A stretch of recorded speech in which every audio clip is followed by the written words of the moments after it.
दोस्तों, चेन्नई के खिलाफ प्रियांश आर्य का आया तूफानी शतक टीम को दिलाई जीत। तो फिर प्रियांश आर्य हो गए रातों रात मालामाल। अब पंजाब की मालकिन प्रीति जिंटा ने बड़ा दिल दिखाते हुए प्रियांश आर्य को दिया। करोड़ों का इतना बड़ा उपहार सुनकर पूरे हिंदुस्तान के बड़े बड़े रईसों की भी आंखें फटी की फटी रह गई हैं। तो आखिर प्रियांश आर्य की जमकर तारीफों के पुल बांधते हुए प्रीति जिंटा ने उन्हें अब गिफ्ट में ऐसा क्या दे दिया जिसने तो हर किसी की पैरों तले जमीन ही खिसका दी है। उस बेशकीमती गिफ्ट से लेकर प्रीति जिंटा का वो अनमोल बयान तो हम आपको दिखाने ही जा रहे हैं, तो हमारे साथ अंत तक बने रहे। लेकिन उससे पहले आपको क्या लगता है कि प्रियांश आर्य, ईशान किशन और युवराज सिंह में कौन सबसे खतरनाक खिलाड़ी है? नीचे कमेंट करके बताइए दोस्तों। चंडीगढ़ के मैदान पर चेन्नई सुपर किंग और पंजाब के बीच शानदार मुकाबला खेला गया। इस मुकाबले को देखकर पूरा क्रिकेट जगत दांतों तले उंगली दबाने पर मजबूर हो गया। जी हां, आपको बता दें, प्रियांशु आर्य के शानदार शतक और शशांक सिंह के तूफानी अर्धशतक की वजह से पंजाब की टीम ने 20 ओवर में चेन्नई के सामने 219 रनों का पहाड़ जैसा लक्ष्य खड़ा कर दिया। इस लक्ष्य का पीछा करने उतरी चेन्नई की शुरुआत भी बेहद शानदार हुई। ओपनिंग विकेट के लिए रविंद्र और कानवे ने 61 रन जोड़े, लेकिन उसके बाद बैक टू बैक दो बड़ा झटका लग गया। वहीं शिवम दुबे और कानवे ने भी मिलकर टीम की पारी को तेजी से आगे बढ़ाया। मैच को पलटने की पूरी कोशिश की, लेकिन शिवम दुबे 42 रनों का योगदान देकर पवेलियन लौट गए, मगर कानवे अर्धशतक लगाकर टीम को जीत की तरफ लेकर जा रहे थे। धोनी भी उनका भरपूर साथ निभाने की कोशिश कर रहे थे, लेकिन देवोन कानवे के रिटायर्ड हो जाने के बाद मुकाबला पूरी तरह से पलट गया। जडेजा, धोनी और शंकर टीम को अंत में जीत नहीं दिला सके और पंजाब की टीम इस मुकाबले को 18 रनों से अपने नाम कर ली। लेकिन चेन्नई के खिलाड़ी बेहद निराश हो गए। हर एक खिलाड़ियों के चेहरों पर हार की झलक दिखाई दे रही थी, लेकिन पंजाब की जीत देखकर पूरा स्टेडियम खुशी से झूम उठा। वहीं मालकिन प्रीति जिंटा भी बेहद खुश हुई। फिर श्रेयस अय्यर और प्रियांश आर्य पर बड़ा बयान देते हुए हर किसी का दिल जीत लिया। जी हां दोस्तों, दरअसल अब प्रीति जिंटा ने प्रियांश आर्य के लिए 12 करोड़ की अवार्ड राशि का ऐलान किया है। यह खबर आते ही मानो हर कोई जल गया कि प्रियांश आर्य पर प्रीति जिंटा इतना प्यार लुटा रही हैं। यहां तक कि अब प्रीति जिंटा ने उनकी तारीफ करते हुए यह तक कह दिया कि वाह प्रियांश आर्य वाह, ऐसा पागलपन, ऐसी खतरनाक बैटिंग सच में पहले मैंने नहीं देखी है। टीम इंडिया का फ्यूचर सुपरस्टार आ चुका है। मुझे आप पर प्राउड है। जहां भी आप जाते हैं अपने नाम का झंडा गाड़ कर आते हैं, चाहे हिंदुस्तान में हो या 7 समुंदर पार। भारत में आप जैसा दूसरा कोई नहीं।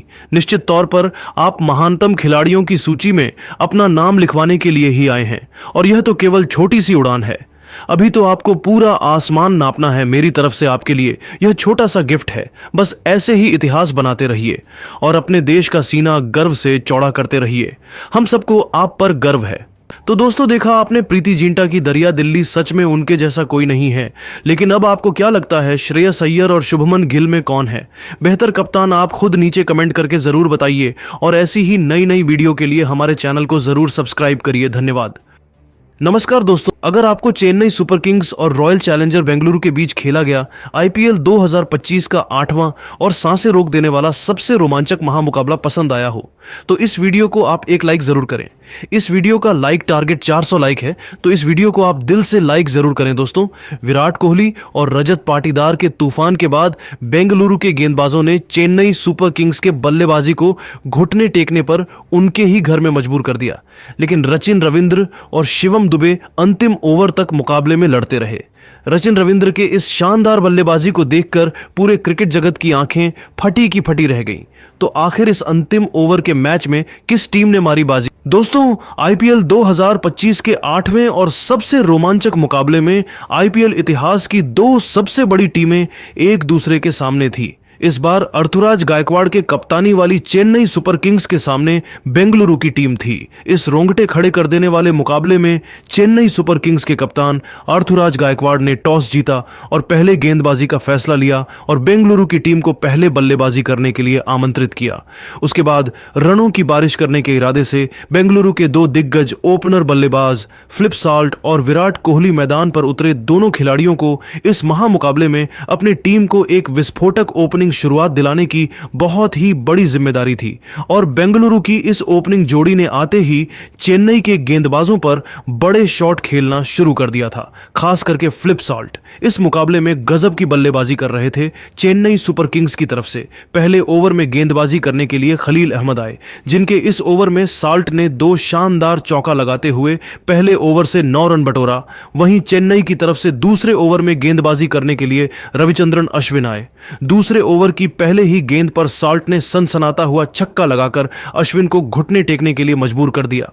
इसके बाद ओवर की दूसरी ओर आखिरी गेंद पर फ्लिप साल्ट ने शानदार चौका लगाते हुए दूसरे ओवर से 16 रन बटोरा और टीम के स्कोर को 25 रनों तक पहुंचा दिया।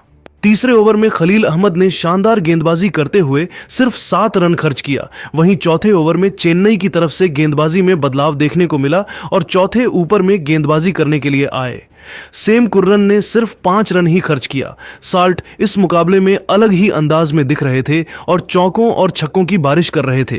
तभी 5वीं ओवर में गेंदबाजी करने के लिए आए नूर अहमद ने ओवर की आखिरी गेंद पर फ्लिप साल्ट को महेंद्र सिंह धोनी के हाथों स्टंपिंग कराकर बेंगलुरु की टीम को पहला झटका दिया।